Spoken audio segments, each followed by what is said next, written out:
Boa noite, pessoal. Sejam bem-vindos ao nosso curso de Introdução à Neo Blockchain, né? E hoje nós vamos apresentar mais um contrato inteligente, né? Vai ser um contrato bem interessante porque ele envolve conceitos como de números aleatórios, né? É um jogo de cara ou coroa. Então a gente começa aqui, né? Vou primeiro apresentar o contrato, já estou com as execuções prontas, né? Para não ter problema aqui com a gravação e com a execução do contrato, né? Basicamente tem um contrato com aqueles includes normais, estou usando a linguagem C Sharp e o padrão do Neo Legacy, né? Neo versão 2. Lembrando que na versão 3 já foi lançada e a gente logo em breve vai refazer, né, esses vídeos. Inclusive tem um aspecto interessante sobre esse jogo de cara ou coroa, que no Neo 2, né, tem uma certa limitação é, assim, na possibilidade de sacar fundos do contrato, né? É por isso que então a gente tem esse jogo de cara ou coroa aqui, que para simplificar a gente já deu um hard code aqui, né? Em qual é o jogador um, qual é o jogador 2, né? Colocamos o endereço dele e colocamos um jogador aqui que a gente está chamando de juiz, mas na realidade o único papel dele é sacar fundos caso algum tipo de fundo seja envolvido nesse jogo, né? Usando um asset nativo, que no caso seria NEO ou Gas. A gente sabe que o NEO versão 2 ele usa o modelo de UTXO, que é o mesmo do Bitcoin, né? E o TXO, que é Unspent Transactions.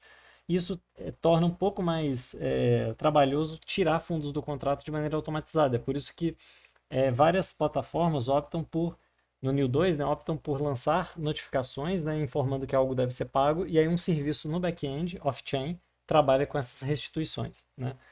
Mas caso você queira fazer de maneira totalmente automatizada, você pode utilizar um contrato padrão NEP5 de token, né, e parear seu token com, por exemplo, um do meu token vale um de NEO, né, nativo. Existe inclusive na rede do NEO 2 o conceito de CNEL e CGAS, né, que são contratos NEP5 pareados com NEO e GAS.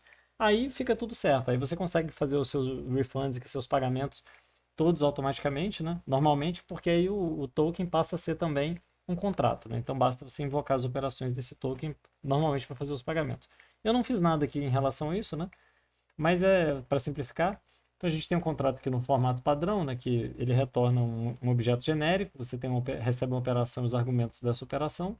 A gente está usando dois triggers aqui, onde o trigger de verification serve justo para efetuar saques do contrato. A gente está, nesse caso, permitindo somente que o juiz, né, permita fazer qualquer tipo de saque. Então, esse juiz seria um serviço de back-end só para fazer os saques, caso você lide com algum tipo de token nativo. Né? E aí, fora isso, a gente entra aqui no modo de application, que é o nosso contrato inteligente em si, que ele é bem simplificado. O nosso jogo de cara ou coroa só tem dois métodos. Um que começa o jogo e um que faz o sorteio. A gente está optando por sempre colocar o jogador um como começando o jogo, e ele pode escolher cara ou coroa, e o jogador 2 efetua o sorteio. Naturalmente, um jogo tão simples assim, se você pensa no mundo totalmente controlado, no seu próprio computador, né, você não vê grandes dificuldades em programar isso. Seria um jogo bastante simples. A dificuldade aqui está justo em você conseguir fazer um jogo justo em que pessoas aleatórias do mundo conseguem se interagir, né? E ter a garantia de que o jogo foi justo, ou seja, ninguém está fraudando aqui, né? Nenhum dos dois jogos, porque os dois querem ganhar, é claro, né? Então, a nossa estratégia é a seguinte: o jogador um ele pode escolher entre cara ou coroa, né? E aí, quando ele invocar esse método novo jogo, ele pode passar um string que diz se é cara ou coroa, e a gente vai para esse método novo jogo. E aí, o jogador 2 a única função dele é sortear um número aleatório. A gente vai usar um recurso da New Blockchain, que é o Consensus Data, que é um dado colocado pelos nós de consenso no bloco, que são entropias, né, aleatórias. Né? É claro que todo tipo de mecanismo de aleatoriedade na blockchain é desafiador, né, porque seja um nó minerador, seja um nó validador, a gente sempre tem aquela desconfiança assim, né, de como que esse número surgiu, né?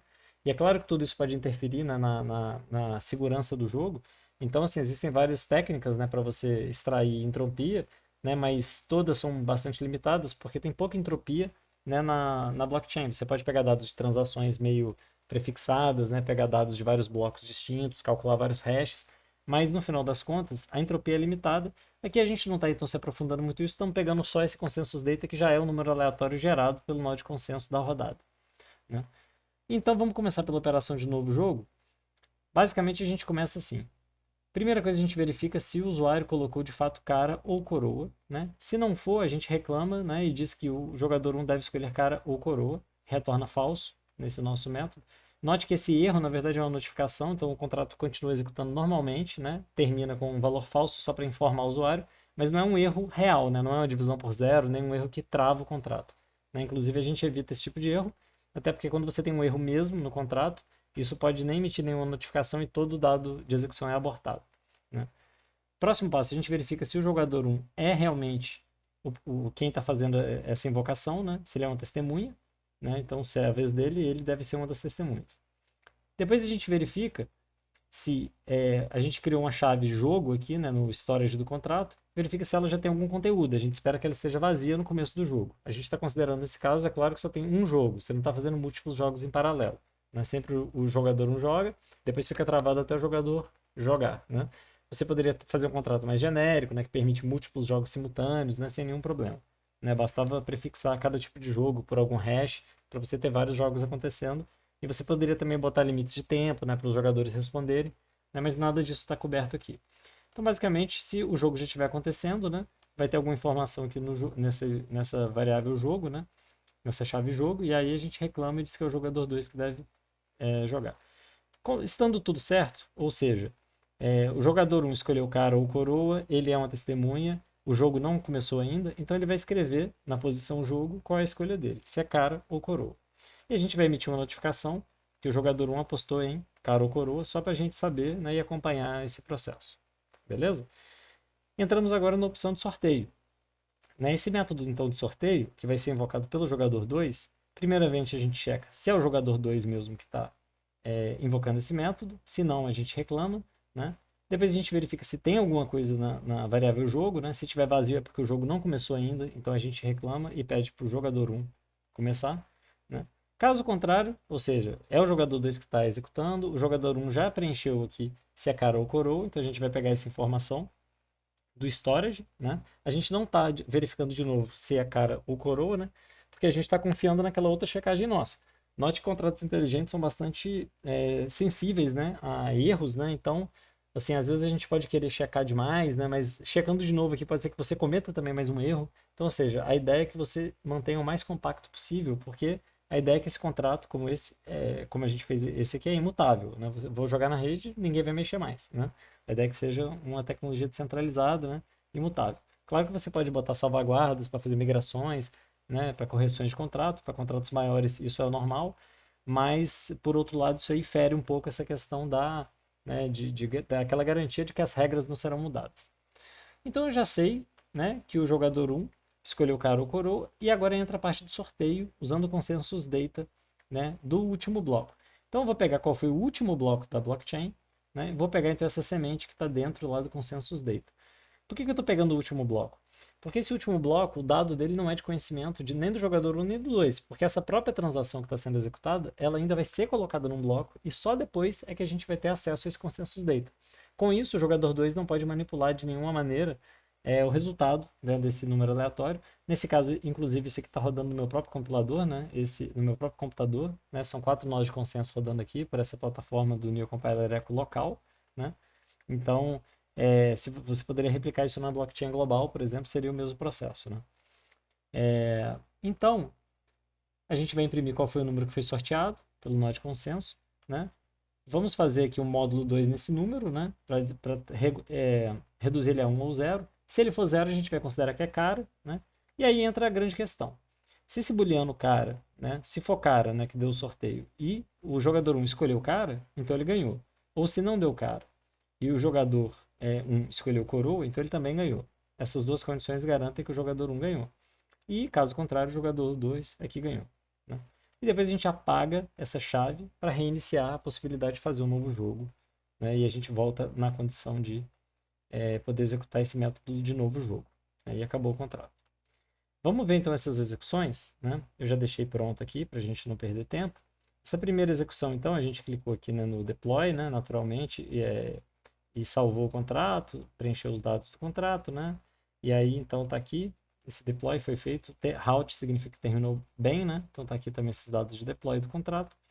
Depois a gente fez uma operação, foi a operação de novo jogo, né? Pelo endereço APL alguma coisa. Não sei se vocês perceberam, né? Mas o APL aqui, são esses endereços padrões que eu usei aqui na plataforma, né?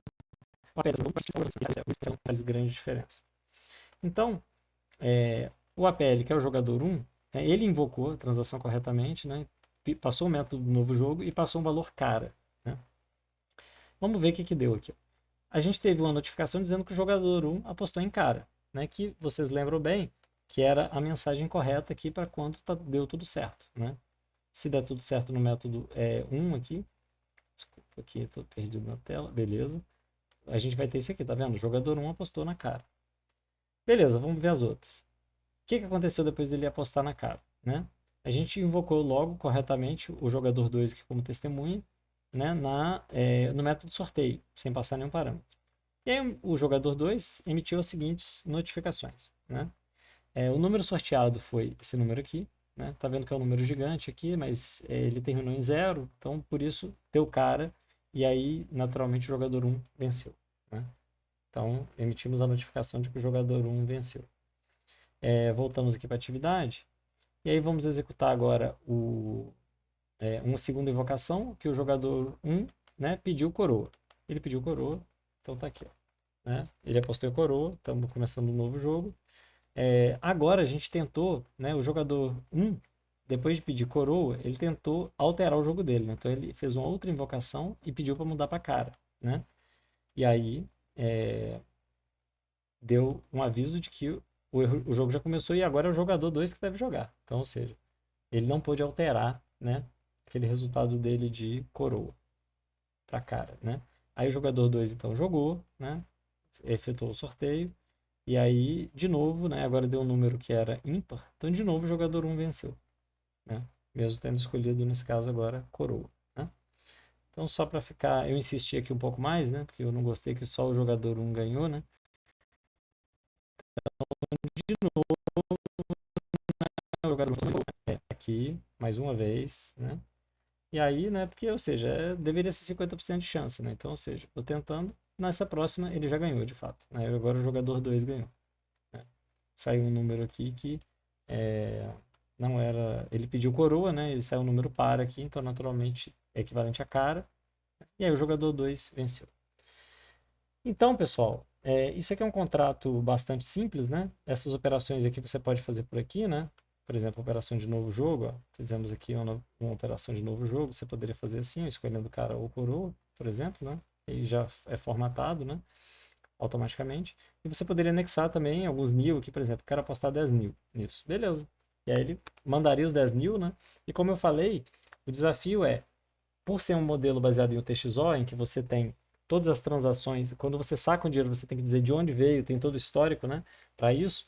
Então, é mais fácil fazer isso aí com o mecanismo off-chain, embora seja possível você fazer saque, sim, com o TXO, né, no próprio contrato. Só é uma coisa mais complexa, né, porque você tem que lidar com storage também, com várias coisas durante a verificação, né.